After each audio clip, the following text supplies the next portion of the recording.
Shalom, all praises to Yahawah, bahasham, Yahawashi, bahasham, bracha, kodash. Double honor to the elders and apostles of Great Millstone that rule well and labor in the word and doctrine. Forgive me for this camera setup. There's not really anywhere better I can put it without the whole cars and everything getting heard real loud. So salachia. Right, so we'll start here, man. Ecclesiasticus, Sirach, chapter 19 and verse 2. Wine and women will make men of understanding to fall away, and he that cleaveth to harlots will become impudent. That's what an exhorting scripture, an exhortation. Now, there's nothing wrong with wine. There's nothing wrong.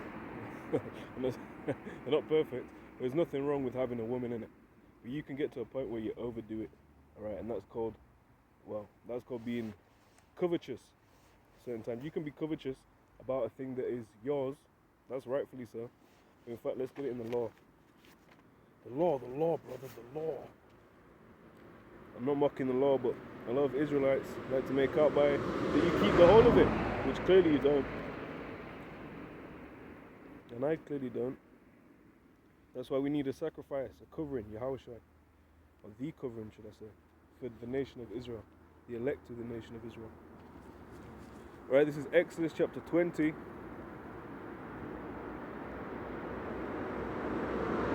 Verse 17. Thou shalt not covet thy neighbour's house, thou shalt not covet thy neighbour's wife, nor his manservant, nor his maidservant, nor his ox, nor his ass, nor anything that is thy neighbour's. Now where does it say, he that getteth a wife beginneth a possession? And all of these things that he was listing, a manservant, a maidservant. Yes, there was humans that did certain tasks that were known as property. Because if you, for example, if you went into debt, you might have it where an Israelite might go in and serve you and be a manservant, not a bond servant. So you can read in Leviticus 25, but a servant nonetheless. So he would be what owned as property, if you like, or at least for what he's worth, innit? There's certain ones where you'd have there'll be perpetual bond servants, all right? So their children will go on, and their children will go on, and so on and so forth. But other times you have it so it's just for say a £50 debt, just to put it in English terms, a $50 debt. Most people probably understand a dollar better. A $50 debt, you don't have $50, but you have the capacity. You're able-bodied. You have the capacity to fulfill or carry out a certain task, a bit of work. Now, when you're working, the whole idea, when was it? With the whole idea of employee and employer. Or what about a master and a servant, or a slave and a servant? Even going in, I'm talking English history, going back a couple years. Not like a literal couple. Like people say, I've been on this for a minute. If you said that in England, they'll probably be like, oh, not too long. If you said that in US, be along. Alright, so it says, thou shalt not covet thy neighbour's house, thou shalt not covet thy neighbour's wife, nor his manservant, nor his maidservant, nor his ox, nor his ass, nor anything that is thy neighbour's. And if you're in a constant obsession with certain things, you may become over covetous. And it says there's no more wicked thing than a covetous man. That's someone that can never be satisfied, man. You can never be content. And in this, although you're not gonna have the kingdom on this side, man. So just get that straight now. You better learn to be content with being at the bottom. People go, no, brother, we gotta follow Grandmaster J. He said we're not gonna do this anymore. He's gonna beat the curses. Ultimately, a man like that is trying to fight against the Lord, man. No, we're gonna rise up. We're gonna get Esau, Edom with his blessing. No, you're not, man. You're just not. All of that is confusion. It's to sift people out. As the brother was saying, even that's going into well, let's get it. Again, forgive me for the camera, but at least I can see. Alright, Isaiah 45 and 7. I form the light and create darkness. I make peace and create evil. I, Yahawah, do all these things. So it's not of someone that just took it upon themselves. No, the Lord's all good. The Lord's all good. Now, he's always righteous, but he's not always doing works of quote-unquote good. He's also doing works of quote-unquote evil, but they're righteous. We perceive them as evil. But his thoughts are higher than our thoughts, as we can get that in the next, in 10 chapters' time. Right, Isaiah 55. Isaiah 55, and we'll start at 6. Seek ye Yahawah while he may be found, call ye upon him while he is near. Let the wicked forsake his way, and the unrighteous man his thoughts, and let him return unto Yahawah, and he will have mercy upon him, and to our power, for he will abundantly pardon. And look, well, what does it say? Return. To return, if you turn unto the Lord, that means you're never there. If you return, it means you're initially there. If you bought an item in a shop in Walmart, if you bought an item and you take it back, what do? You're returning it.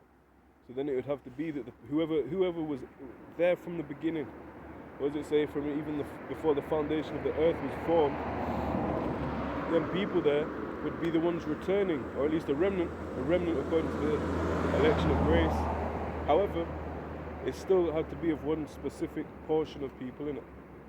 If I go back to Walmart, and I'm taking back a big piece of Dr. Dre headphones that I never bought from them, they're gonna look at me like, what?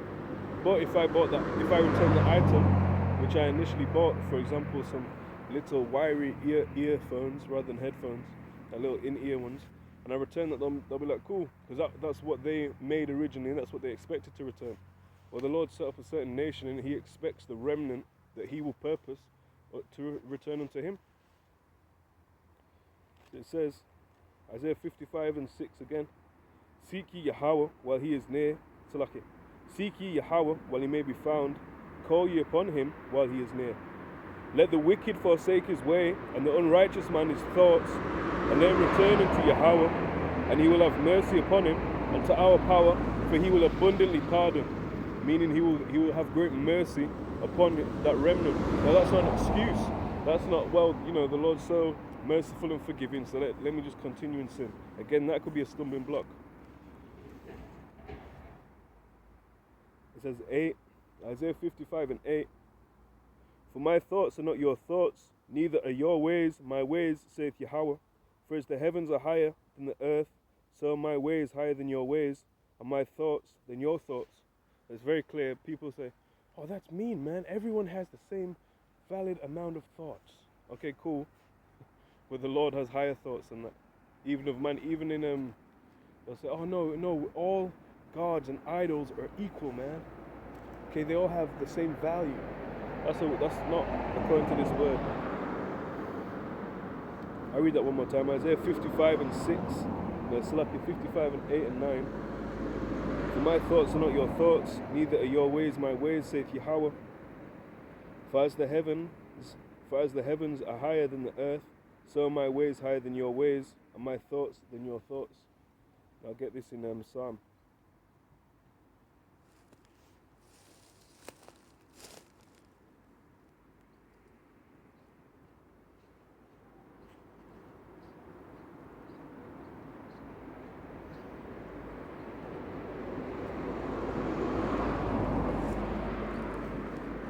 Right, this is the book of Psalm, or this is the Psalm, titled number 96.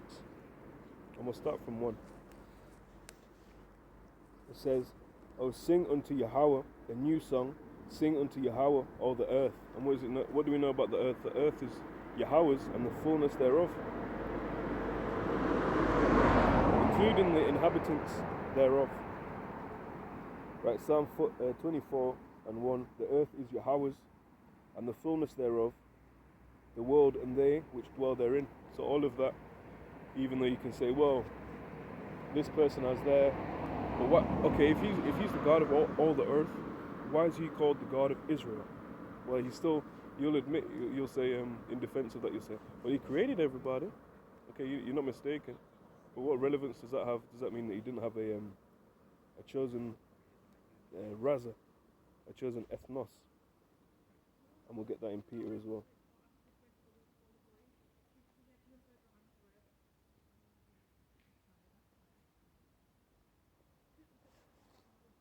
Alright, this is 1 Peter. I wish I had the ESV on me, but why would I carry that again? Right, 1 Peter 2 and 9. But ye are an But ye are a chosen generation, a royal priesthood, and holy nation, a peculiar people, that ye should shew forth the praises of him who hath called you out of darkness into his marvelous light. And who would that be? What when you go into that term generation, it comes more so from the root, or the more archaic definition, if you like, which would be what? Race. In the ESV it's race. Ethnos in Greek. No, Salakia. Ethnos means nation, and you have genos, which you have the idea of a phenotype. The pheno is like the outer appearance. The genotype is dealing with the the deoxyribonucleic acid doctrine, DNA and that. But the genos, it means the seed and such. You would come from the lineage. All right. So you're a chosen lineage, a chosen race. Is this in the ESV? That would bug a lot of Christians out to accept that, and they'll say, well, yeah, Paul went to the non-Israelites and Peter went to the Israelites. So really, there's no way around that. There's always them ones. They can try to wriggle to a certain degree. You try and wriggle to a certain degree with a certain locks you'll get put in. There's no way of getting it out. You don't have the keys. That's why. Not the keys of the kingdom like that. You really don't have the keys to understanding and unlocking this truth. Right, so Psalm 96:1. I was singing to Yahawah a new song. Sing unto Yahawah all the earth. So you see all the earth. Or where does it talk about a new song again? In fact, I'll leave that one to you. Where does it talk about a new song? Or we might get it. We'll see how the Spirit flows. Psalm 96:2. Sing unto Yahawah, bless his name, shew forth his salvation from day to day. What does it say? Get that in Psalm 19, the internet scripture. Because that's the main way the epistles are going out. Of course you have the street, but even the highway and hedges, even that gets straightened out by going online. So it doesn't matter if you're going to the quote-unquote hood, if you're going to the wherever you're going, because if it's ultimately going to go out on the internet, then it's going to reach who the Lord wants it to reach. That's even on the street. You might have it that when people just straight cross the road, or try and turn their ear from hearing the law, but claim they're a Christian. What does it say about that? What's that? Proverbs 28:9, if I'm not mistaken. But look it up. He that turneth away his ear from hearing the law, even his prayer shall be abomination. An abomination, that's a great deadly thing. A lot of times you read, well, go into the law. What does it say in Leviticus 18 and 22, Leviticus 20 and 13? All these ones where it talks about abominable works. What does it say about it? What is the judgment for that? And that's important as well. So Psalm 19:1, the heaven declare the glory of Yahawah, bahasham Yahawashi, and the firmament sheweth his handiwork. It says, day unto day uttereth speech, and night unto night sheweth knowledge. And again you have the messengers or the prophets. They're likened unto what do you say, luminaries, and not the lesser luminaries in that sense, but them ones, the Lucifers, even that, the true Luciferians, man. Because Lucifer, it simply means a light bringer. Now people will tell you that it links up with the devil somehow, and well, the deceiver in Isaiah 14 is referred to as Lucifer, a light bearer, but he brings that dark light. Right, you know, you have that light bulb called a dark light, but he brings the true dark light. But the true Luciferians, the true people that are bringing the light on the right-hand side, on the righteous side, because when you look up even the word left-hand side, or look up the word sinister, it means left, it means left-handed. Not left-handed, well, left-hand-sided.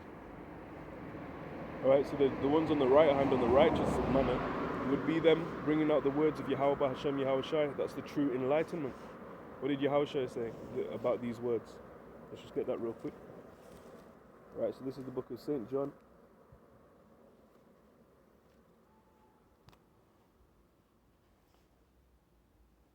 Bear with me, Salah. Alright, this is the book of St. John, chapter 6, and verse 63. It is the Spirit that quickeneth, the flesh profiteth nothing. The words that I speak unto you, they are spirit and they are life. They are spirit and they are life. And when you go into that old English word quicken, it means to make alive. So what's the true enlightening force? It's like when you have the, what do they call it, shot paddles or whatever.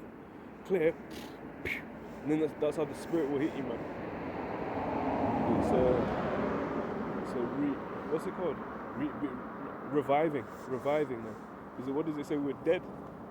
We're dead. He that walketh out of the way of understanding, let him remain in the congregation of the dead.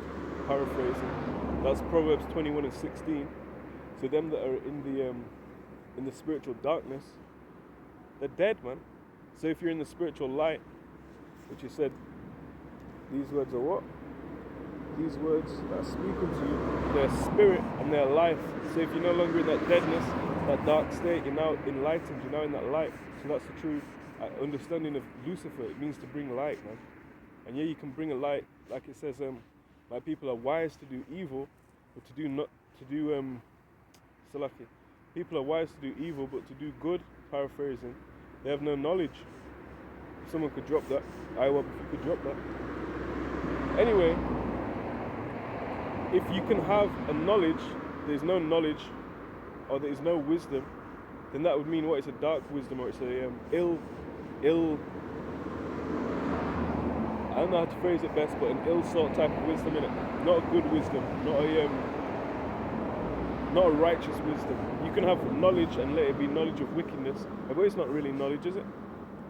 It's just going to keep you in perpetual darkness, which is what this world promotes. Anyway, Psalm 19:3, there is no speech nor language where their voice is not heard. And I challenge you to find a 48-hour period on the YouTube, excluding any strikes because Esau's stricken, but excluding any channel strikes or anything like that, or technical issues on that part, where a 48-hour period where you don't find a video going into the understanding, the knowledge, whether it be milk, meat, or anywhere in between, even before that, even after that, where it's not going into the knowledge of Yahawah, bahasham, Yahawashi, and you're going to struggle trying to do that, because this word is going out, as it was prophesied by Yahawashi. We go out among all nations for a witness against them. There's going to be a lot of works that are carried out in these days that are a witness against ones and ones. We pray that's not against us, but rather works in our favour if we be of that number. Which again you have to pray for. It's not. Well, ultimately it is given. It's already decided. But what did Peter say? To give diligence to make your calling and election sure. You want to have no doubt. And there's still going to be the idea of, well, I could do all of this and still get thrown out. But you have to make it sure, man. You have to make sure that you're making sure everything that you could do to the best of your ability. This is a common phrase, which is a beautiful phrase, because we know we're going to slip up. But to the best of your ability, and inwardly you know that. Yahawashi knows that. Yahawah knows that. Really, I should have said Yahawah knows that. Yahawashi knows that. You know that. We're going in from bottom to top and then top down. He will try what did David say? Try my heart, see if there be any, is it iniquity or ill will effectively inside of me. And that's how you know you're not going to do a big performance and bear man clap you, and then the Lord turns away his eye upon you where you're falling short. At the same point. I'm not saying the Lord is not merciful, but it's not that you're going to amend any of that by repenting outwardly unto people, unto man, or that you're going to get their appreciation. That's not going to work. Right? The true repentance is when you turn into Yahawah, bahasham, Yahawashi, with a contrite, a broken spirit, contrite heart, and then begin to make supplication to Him.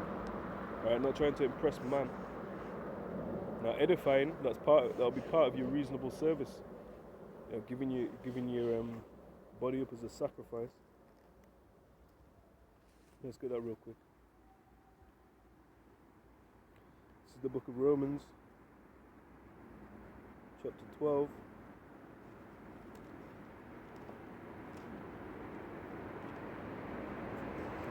This is the book of Romans, chapter 12, verse 1. I beseech you, therefore, brethren, by the mercies of Yahawah, bahasham, Yahawashi, that ye present your bodies a living sacrifice, holy, acceptable unto Yahawah, which is your reasonable service. Now, even if there's no way around it, the Lord gave you your body, the Lord gave you everything. He gave you the eyes to see, ears to hear, first physically, but more so spiritually, man, to be able to understand and digest this truth for what it is. And you're among the blessed, even. Not to say again, doesn't mean you're of the elect, but it means you've got on a carnal perspective, you've got a much better chance. But again, you're gonna have people at the last hour. What about the malefactor? There's no documentation of, this is all the work he did, this is all this. But it was what? Faith at the last minute.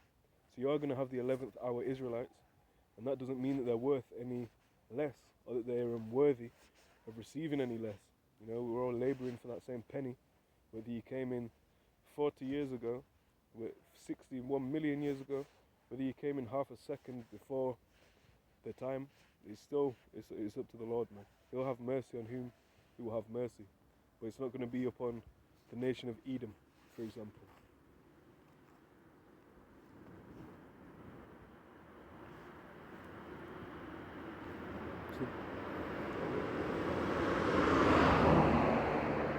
Might go into Isaiah 14 and bring out that understanding of that light, that Lucifer there.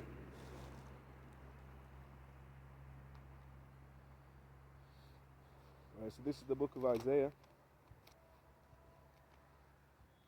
chapter 14 and verse 1.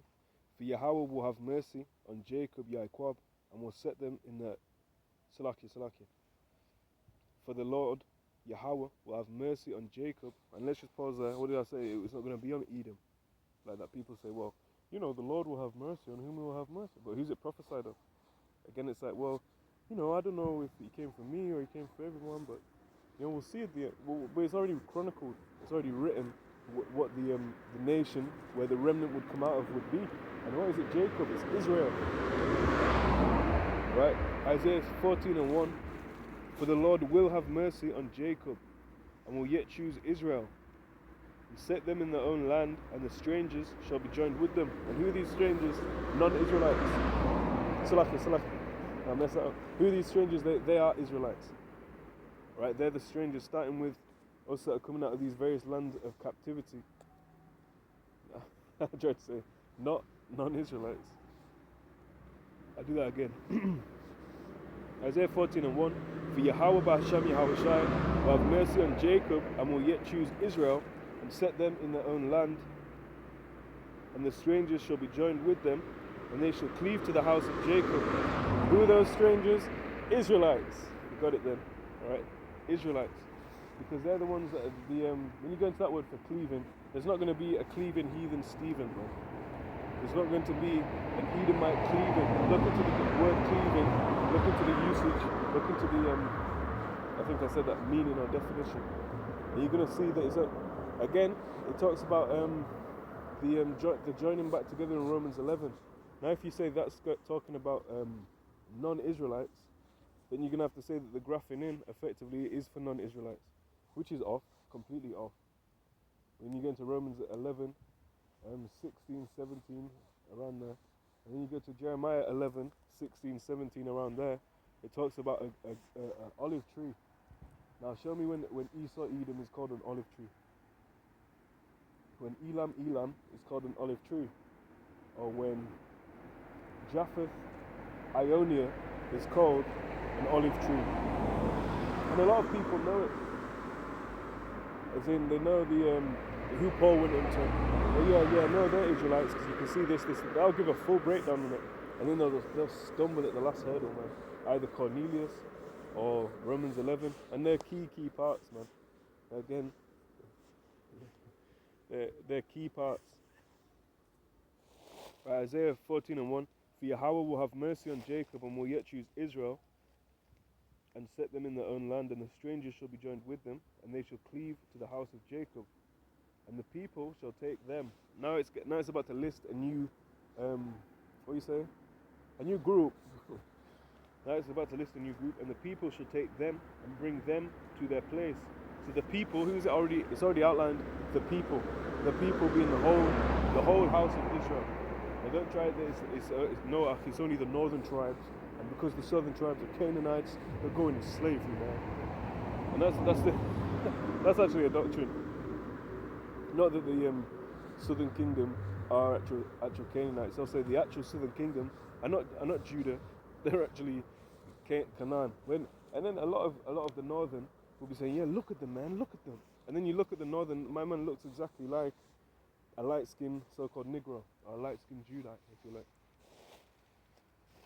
Right, and the people shall take them and bring them to their place, and the house of Israel shall possess them in the land of Yahawah for servants and handmaids, and they shall take them captives, whose captives they were, and they shall rule over their oppressor. Alright, so now it's clearly told you, the people shall take them. Who? The Israelites shall take them. And the them, it leads on and it goes into how it's eventually going to be the ones that took the Israelites captives, the Israelites will do the same unto them. That's called a righteous, holy judgment and a holy justice. A lot of people, they want to talk about justice, the justice system, this, reparations, this. Well, this is biblical recompense, man, a righteous recompense. And the people shall take them and bring them to their place, and the house of Yasharallah, Israel, shall possess them in the land of Yahawah, bahasham, Yahawashi, for servants and handmaids, and they shall take them captives, whose captives they were, and they shall rule over their oppressor. And now you can't go, oh nah man, that doesn't seem very fair. What were you doing? What were you doing when Jake was going through hardcore affliction? Where was your, oh no, that seems so mean. It's like that, what's that song? Don't tell me you're sorry because you're not, Rihanna. Don't tell me you're sorry because you're not. Because the only reason you're sorry is because you got caught, man. And you got caught red-handed. No, don't pardon the pun. Leave the pun. You got caught red-handed, man. Red-handed with what in your hand? Jake, all the 12 tribes in your hand. There's no way out of that. Even if we wanted there to be, there is no way out of it. And we definitely don't. Right, Exodus 21, well I don't. Exodus 21, 16. You talk to some will tell you, no man, come on in. Come in the fold, come and cleave unto it. No. Exodus 21 and 16. And he that stealeth a man and selleth him, or if he be found in his hand, in his red hand, it said, and he that stealeth a man and selleth him, or if he be found in his hand, he shall surely be put to death. So that's the judgment. Who is this that cometh from Edom, with dyed garments from Bozrah? Well, maybe that's a clue.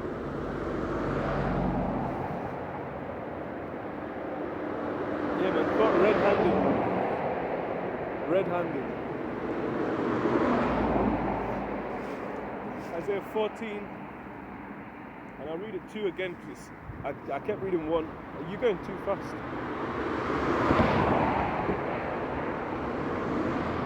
Salafti. Right. Isaiah 14 and 2, and the people shall take them. In fact, I'll read from 1 and 2, and then I will speed it up. You just sometimes you just have to savor the poignant parts, innit? Really make it be a broken record yet again. Isaiah 14, 1 and 2. For Yahawah, bahasham, Yahawashi, will have mercy on Jacob, and will yet choose Israel, and set them in their own land, and the strangers shall be joined with them, and they shall cleave to the house of Jacob, and the people shall take them and bring them to their place, and the house of Israel shall possess them in the land of Yahawah, bahasham, Yahawashi, for servants and handmaids, and they shall take them captives, whose captives they were, and they shall rule over their oppressors. And that's part of the gospel as well. You never hear you weirdo Christians, man, going into this. Why is that?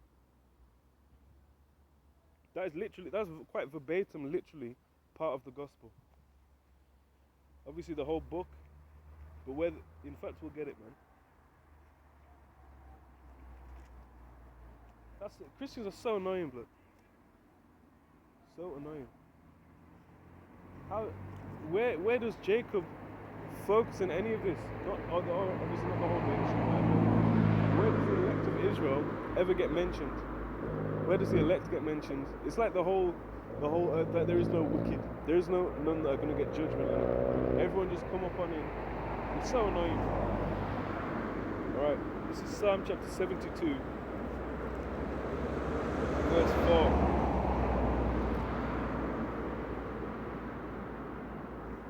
Psalm 72 and 4, and he shall judge the poor of the people, he shall save the children of the needy, and shall break in pieces the oppressor.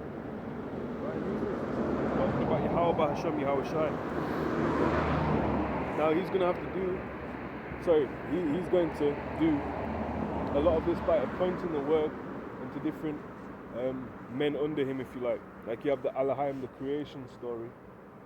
All of that, it goes into the idea of, not the idea, it goes into the fact that there's a head that sets, well, this is what you need to do, this is what you need to do, and sets orders.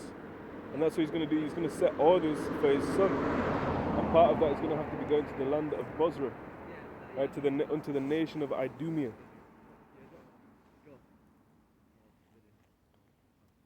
So I get 14 and 3. And it shall come to pass in the day that Yahawah shall give thee rest from thy sorrow and from thy fear and from the hard bondage wherein thou was made to serve. Verse 4, that thou shalt take up this proverb against the king of Babylon. Alright, the king of Babylon. Again, you have the idea of mystery Babylon. Not the idea, you have the kingdom of it. You have the idea of America, or the United States. Your states are divided, they're done out, they're through, and it's Babylon, really. Truly, it's Babylon. Like Elder Apostle Gabar says, we need to stop thinking of it as America, because it's not. It's not America over Vespucci. It's not a merry-go-round, brother. But it will get turned, it will get spun. In fact, I want to get Psalm 72 from the top, I believe. I've not even touched Psalm 96, so forgive me, and we'll do that first. See, this is what I mean, man. if I'm out here with no one else, I'll go, I'm going to read this, I'm going to read this, I'm going to read this. I'll read half of all of them, which is 1.5. Right, Psalm 96 and 3, declare his glory among the heathen, his wonders among all people. Now it doesn't say go up and sit down and preach unto the heathen that they may get foundation, that they may get salvation. Alright, when I asked you that, Yehuda, I said, yo, where is this in the script where it says sit down, preach unto the heathen, the non-Israelites, that they may receive repentance? You said you went to a scripture similar to this, declare his glory among all people, or in front of all people. That's cool. Paul was preaching among all nations, innit? It wasn't just pure Jake in Rome. It wasn't just pure Jake in Thessalonica, so on and so forth. But again, you have to make it fit, man. Alright, so Timothy apparently is a non-Israelite. Timothy was writing epistles unto all the Israelites scattered abroad, and he was a heathen. He was a heathen, you can say it like that, but he wasn't a non-Israelite heathen. What type of Gentiles? Israelite Gentiles. Alright? Psalm 96 and 3, declare his glory among the heathen, his wonders among all people. For Yahawah is great and greatly to be praised. He is to be feared above all gods or all powers. For all the gods of the nations are idols, but Yahawah bahasham, Yahawashi made the heavens. So it doesn't matter what kind of Buddha, what kind of Allah, what kind of all you little funny gods, man. They're not going to save you. And for you Jakes that chose that way, again, I didn't choose this way chose me. Yeah, cool, it did. You're predestinated, you're given over to a reprobate mind. Right? And it's not going to deliver you, man. What's that, Judges 10 and 14? Or 14, I'm not sure, I'll find it, the Lord willing. So much more peaceful when there's no cars flinging themselves down this highway. Alright, Judges 10 and 14. Judges 10 and 13. Yet ye have forsaken me and served other gods, wherefore I will deliver you no more. Go and cry unto the gods which ye have chosen, let them deliver you in the time of your tribulation. And you have that's cold, man. Of course it's just, but that is cold. But now, you wanted to go into this God, so try and, when I, the true God, Yahawah, bahasham, Yahawashi, bring affliction, you go and cry into this little piece of wood. You go and cry into this little golden calf. See how that works for you.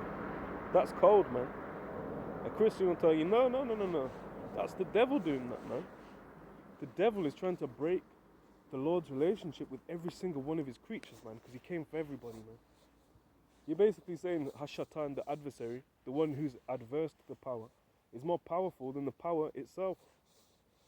You're trying to say that Satan is more powerful than the Lord himself, man, who created Satan.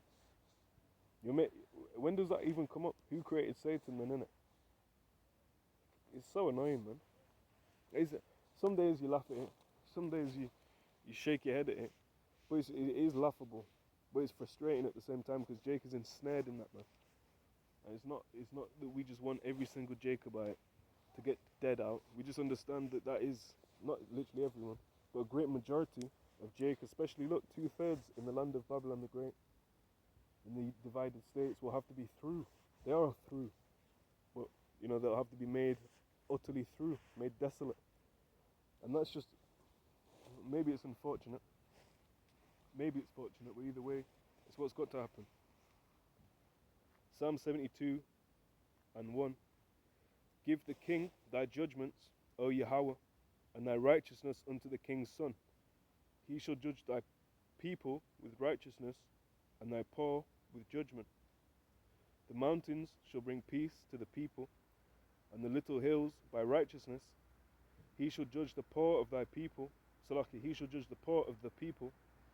He shall save the children of the needy, and shall break in pieces the oppressor. And mainly, who's this talking of, man? Who was it prophesied of that he would bring that redemption and recompense? Yahawashi. In fact, we'll do that in Psalm 2.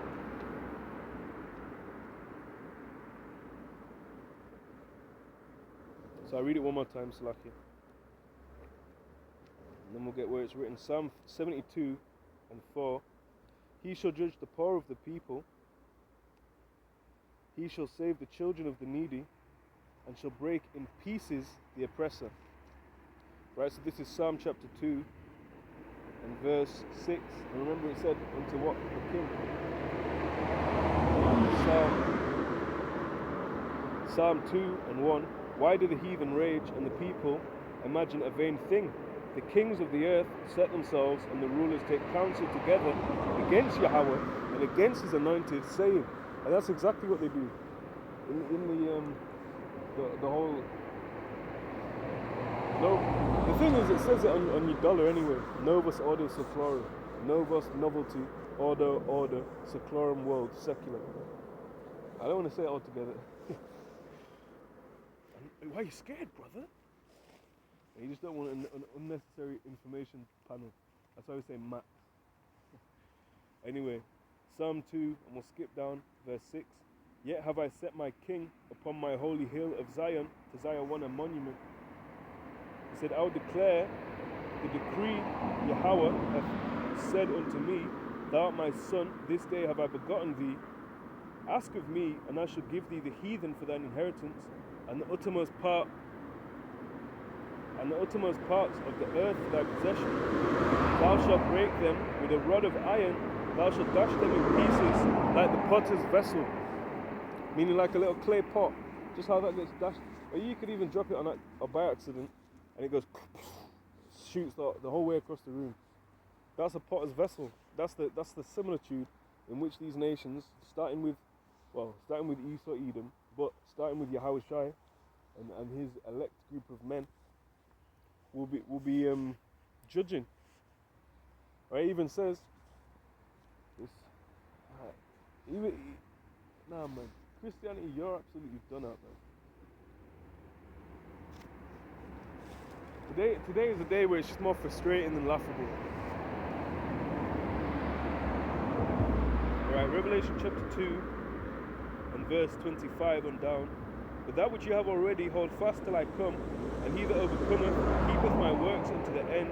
To him will I give power over the nations, and he shall rule them with a rod of iron.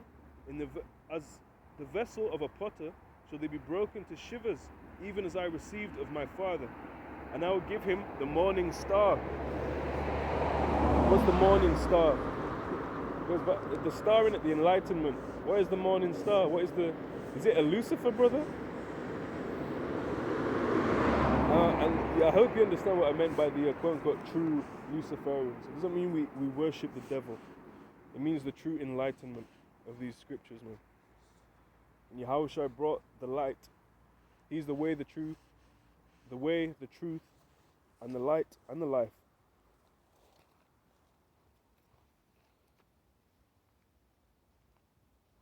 Right, this is the book of St. John, chapter 15.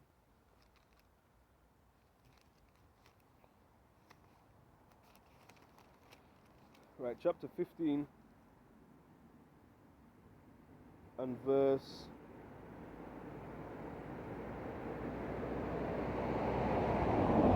7. St. John chapter 15 and verse 7. If ye abide in me, and my words abide in you, ye shall ask what ye will, and it shall be done unto you. If you are obedient unto the true light, unto the true life, then the requests being made known will be granted. Now, not if it's in a folly, if it's I want a something completely adverse to the plan, but he might give you that as well to try you. You know, I can't remember who it was exactly that said it. I believe it was. Now, forgive me, I can't remember who said it, but he said, "Give me not great riches nor poverty." To be straight in the middle. I wish I knew who it was. Forgive me, I should look that up right now. As soon as I come off this, I'm going to look that up. He said, give me neither poverty, which is a great, I believe the word is dearth, a great lack of, but give me neither poverty nor riches. Oh man, I wish I had it. Because basically being poor, it says something along the lines, I'm paraphrasing now, just I'll speak as a man instead. If you're poor, you may steal, for example. Alright, and there's certain legislation around that. Legal things that talks about in Proverbs. If a man steals to satisfy his soul versus being a complete if you've got enough already and you go abroad stealing stuff, stealing men, and they'll be finding your big red hand, you know, it's a different thing.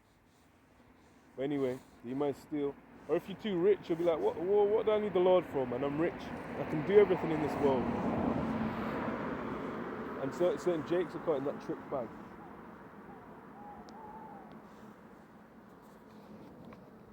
I want to get... Wait, hold on. Truly, I want to look that up right now. But anyway, I can't do that right now.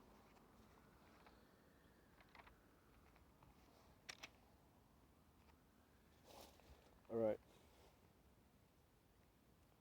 This is that's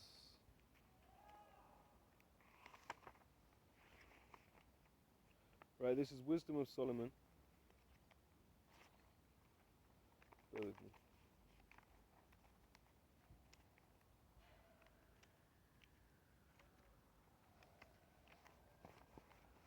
Right, this is the book of Wisdom of Solomon, chapter 17, is it verse 10?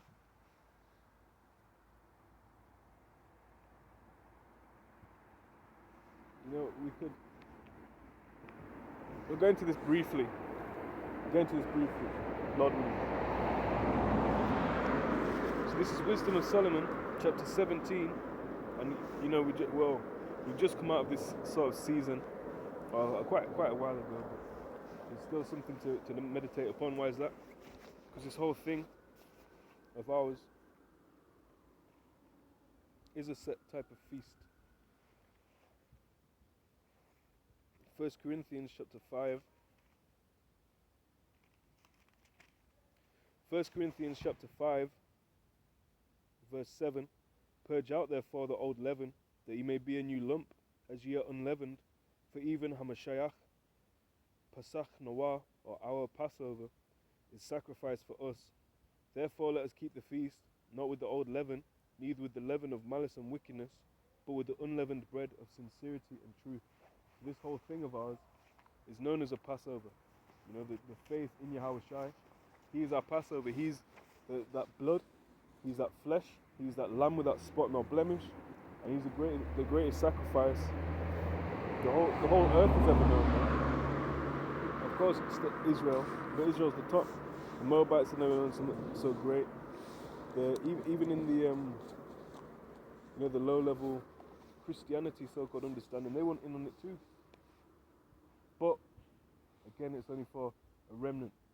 Even though the blood, it does cover, or it was to cover the whole nation, it's only going to be profitable unto the elect on this side.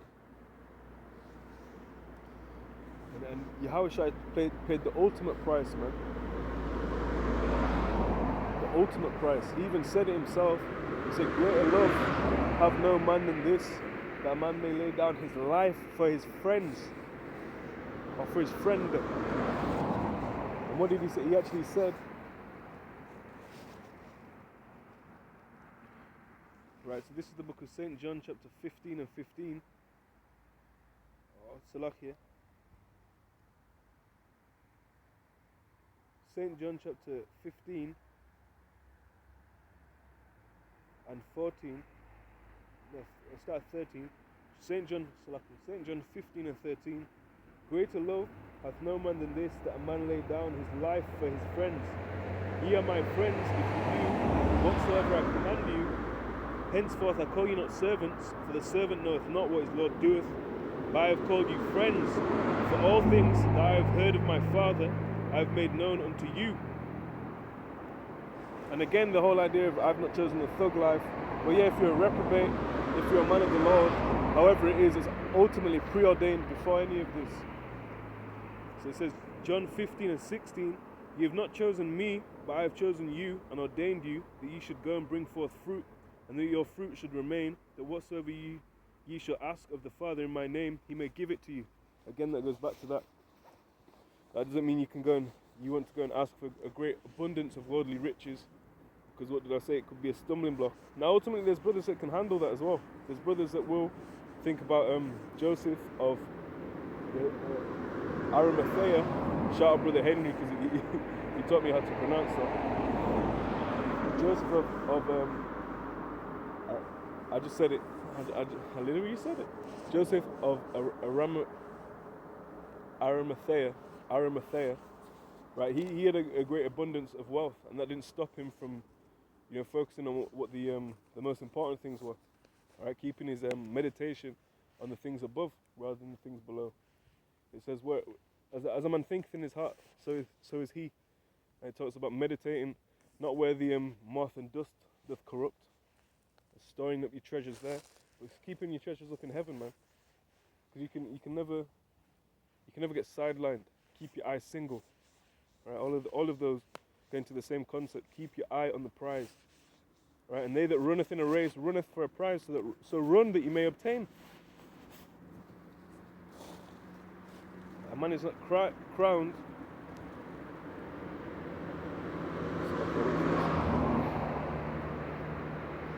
You have to strive lawfully. Right, so this is 1 Corinthians chapter 9, on verse 24. Know ye not that they which run in a race run all, but one receiveth the prize? So run that ye may obtain. And every man that striveth for the mastery is temperate in all things. Now they do it to obtain a corruptible crown, but we an incorruptible.